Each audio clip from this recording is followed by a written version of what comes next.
The house on Maple Street loomed like a specter against the gray October sky, its weathered clapboard siding flaking like dead skin, the windows clouded with decades of grime, and the sagging roof crowned with a crumbling chimney that leaned like a broken spine. Arif, my older brother, had rented it in the fall of 2024, drawn to its eerie charm and a price so low it seemed too good to be true. At 28, he taught history at a community college in a small Michigan town, where oak-lined streets and nosy neighbors created a quiet, almost claustrophobic calm. "Bro, this place is a steal," he told me over the phone, his voice buzzing with excitement. "You don't find houses like this anymore." I laughed, picturing him pacing the creaky porch, his dark curly hair bouncing with every step. But something about his enthusiasm felt forced, like he was trying to convince himself. Arif was the curious type, always chasing stories. His brown eyes held a restless spark, and his easy smile made him a favorite among his students. He'd moved into the house after his girlfriend, Sarah, took a job in Chicago, leaving him craving solitude. The house, with its warped wooden floors and shadowy corners, seemed to fit his mood perfectly. At first, everything was fine.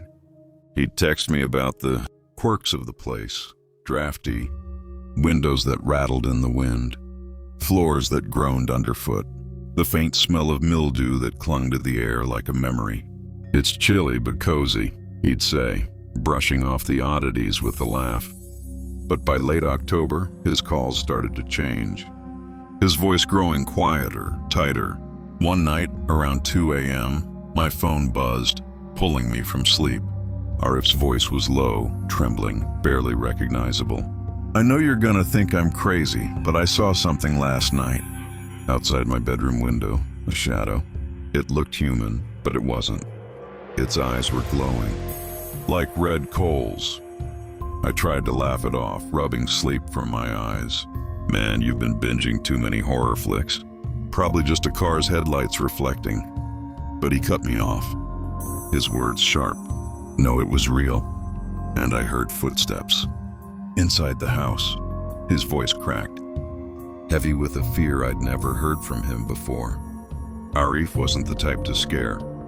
Easily, he'd once camped alone in the Upper Peninsula for a week just to clear his head, coming back with stories of wolves howling in the distance. But this was different. This was personal. I told him it was probably the house settling, that old places make weird noises. "Get some sleep, man," I said, trying to sound calm. But his words stayed with me, and a knot of unease settled in my chest. Over the next few days, his calls grew more frequent, his tone more frantic. The creaks had turned into deliberate thumps, like someone pacing the hallway outside his bedroom. He swore he heard whispers at night, soft, unintelligible but persistent, slithering through the walls like smoke. One evening he called me in a panic, his breath ragged. There was a breath mark on my window. On the inside, "I live alone, bro." My stomach twisted, a cold dread creeping up my spine. "Maybe you're stressed," I said weakly, grasping for logic. "Maybe see a doctor?" But even I didn't believe that. Something was wrong, and we both knew it. Arif started avoiding the house during the day, staying late at the college grading papers or lingering at the local coffee shop, nursing a cold latte while staring out the window. But he couldn't escape the nights. He'd see the shadow again, outside the kitchen window, at the end of the hallway, even flickering in the bathroom mirror when he brushed his teeth. "It's watching me," he told me one night, his voice barely above a whisper. I don't know what it wants. I begged him to leave, to crash at my place in Detroit, a 2-hour drive away, but he wouldn't. "I need to figure this out," he said, his curiosity battling his fear. That stubborn streak was classic Arif, the historian who couldn't resist a mystery even when it terrified him. But it scared me more than his stories. One Saturday morning, desperate for answers, he decided to explore the basement. The space was a cavern of damp air and shadows, lit only by the weak beam of his phone's flashlight. Cobwebs clung to the rafters, brushing his face like ghostly fingers. The air smelled of earth and decay, thick enough to choke on. As he moved old boxes and a rusted bicycle, he found something odd, a small wooden door, barely 3 feet high, tucked behind a stack of moldy crates. Its edges were flush with the wall, as if someone had tried to erase its existence. He called me right away, his voice low and unsteady. "There's a hidden door down here. It feels wrong, like I shouldn't touch it." I tried to lighten the mood, forcing a laugh. "What, you think it's Narnia? Open it, man." But his silence told me he was scared, really scared. His curiosity won out, as it always did. He pried the door open with a crowbar, the wood splintering under the effort, releasing a puff of stale air that smelled like rot. Inside was a tiny room, no bigger than a closet, the air so thick it pressed against his lungs. The walls were lined with old photographs, their edges curled and yellowed, the faces faded but staring. Scattered on the floor were torn clothes, old dresses, stained and tattered, and strange symbols scratched into the concrete, dark and glistening like dried blood. One photo caught his eye, a portrait of a woman, her face smeared with black ink where her eyes should have been, leaving 2 hollow voids. "This place, it's not right," Arif said, his voice shaking as he described it over the phone. "I can't breathe in here." Then he saw it, a sentence carved into the wall in jagged, uneven letters. "If you stay here, you'll never leave." He stumbled out of the basement, heart pounding, and locked the door behind him. But the house felt different now, alive in a way he couldn't explain. The shadows seemed to move when he wasn't looking, stretching and twisting in the corners of his vision. The whispers grew louder, clearer, calling his name in a soft, sing-song voice that made his skin crawl. "Arif," they murmured over and over, like a lullaby from a nightmare. He stopped sleeping, his eyes bloodshot and sunken, his face gaunt. One night he called me, his voice barely audible. "It's in the house. It's calling my name." I yelled at him to get out, to drive to my place right then. But he hung up and the line went dead, leaving me staring at my phone in the dark. Desperate for answers, Arif threw himself into research, his historian instincts kicking in. He spent hours at the local library, hunched over dusty archives and flickering microfilm readers. He found a newspaper clipping from 1953 about a woman named Elise who'd lived in the house. She was a recluse, rarely seen outside, rumored to dabble in occult rituals, making deals with forces no one could name. Locals called her a witch, though no one dared say it to her face. One night, she vanished without a trace, leaving behind only whispers of a curse. The headline read, "Mystery at Maple Street, Woman Gone, House Cursed." The article mentioned strange lights in the windows, screams heard in the night, and tenants who fled after weeks, claiming the house watched them. Arif sent me the article, his text short and chilling. "This is real." Back at the house, things escalated. Doors slammed shut on their own, the sound echoing like gunshots. The lights flickered, casting jagged shadows that seemed to writhe and dance. Arif found scratches on his bedroom door, too precise to be accidental, forming patterns that matched the symbols. In the basement, swirling lines and sharp angles that hurt to look at.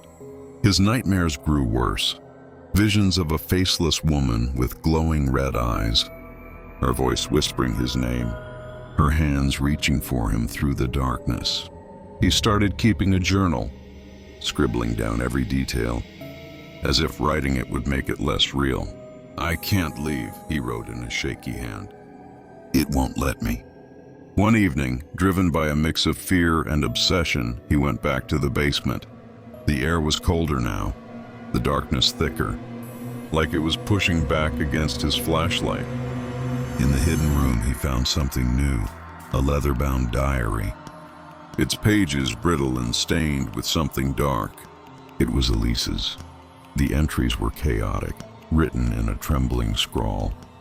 She described a pact she'd made with a shadow that promised her power, knowledge, influence, everything she'd ever wanted in exchange for her soul. But the shadow had lied, trapping her within the house's walls, feeding on her fear, her despair. "It's in the walls," she wrote. "It's in me." The final entry was a single line, scratched so deeply it tore the page. "It's in me now. It will never let me go." Arif clutched the diary, his hands trembling, his breath shallow. He told me he wanted to burn it, to destroy whatever held the house in its grip. He believed the shadow was still there, tied to the diary, to the room, to the house itself.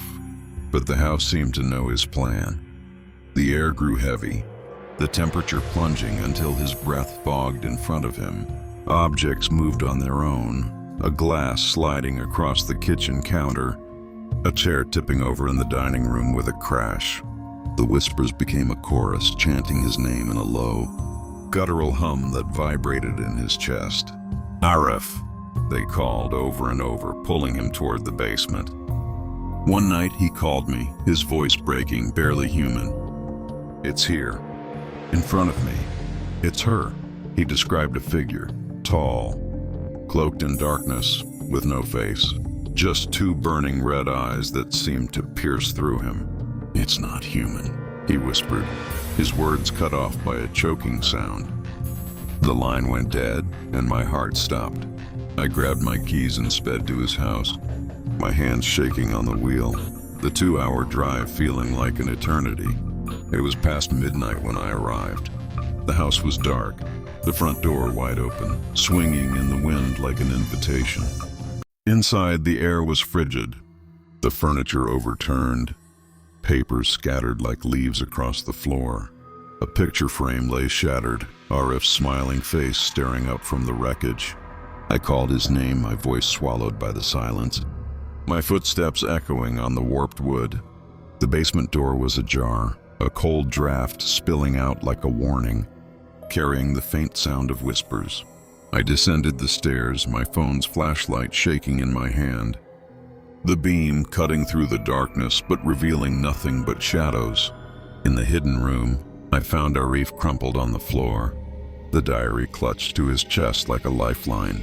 His face was pale, his eyes wide with terror, his lips moving silently as if reciting a prayer. "I tried to burn it," he whispered, his voice hoarse. "But it wants me." The air felt alive, pressing against my skin, heavy with something I couldn't name. I grabbed him, pulling him toward the stairs, his body limp and heavy. As we climbed, I heard it, a low, guttural whisper from the darkness, curling around us like smoke.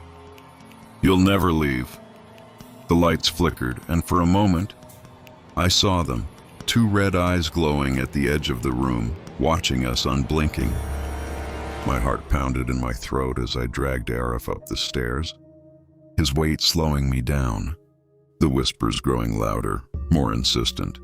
We stumbled out of the house, collapsing on the lawn as the front door slammed shut behind us, the sound echoing like a gunshot in the quiet night.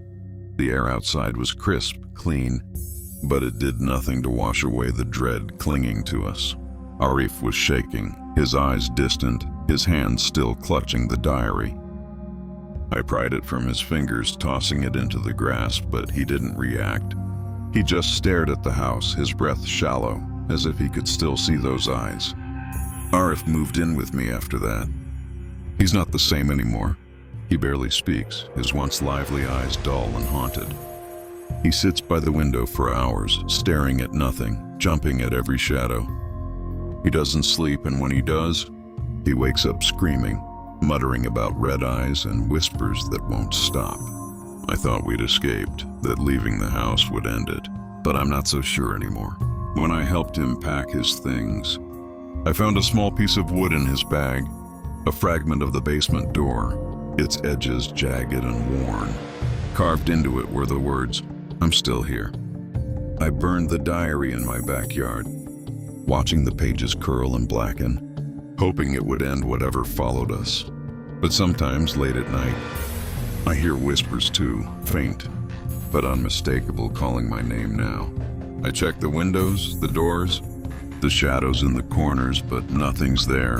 At least nothing I can see. I don't know what followed us out of that house, but I know it's not gone, and I wonder if we'll ever be free.